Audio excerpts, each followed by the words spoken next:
Мындан бир нече күн мурда киши колду болгон үй бүлөнүн окуясы боюнча Бишкек шаардык ички иштер башкармалыгы жаңы жагдайлар тууралуу жергиликтүү басылмаларга маалымат берген. 5-Кичи райондогу батирлердин биринде 51 жаштагы аял жана анын 17 жаштагы кызы менен жашы жете элек уулу киши колду болгон. Эркек киши менен аялдын мас экендиги экспертизанын жыйынтыгында аныкталган.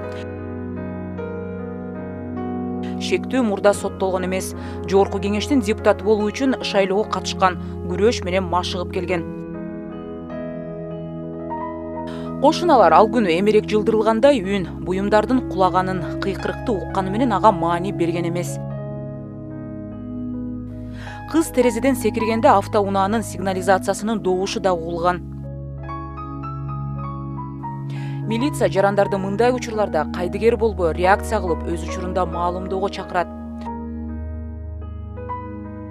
Үйдүн жашоочулары ызы-чуу туурасында үй комитетинин жетекчисине кеч кабарлашкан. Ал эртеси менен келгенден кийин камеранын кечинде карап, андан соң участкалык милицияга билдирген.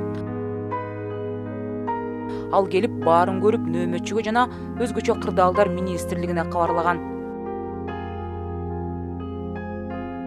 Батирдин эшигин ачып, үйдүн ичинен өлүктөрдү табышкан.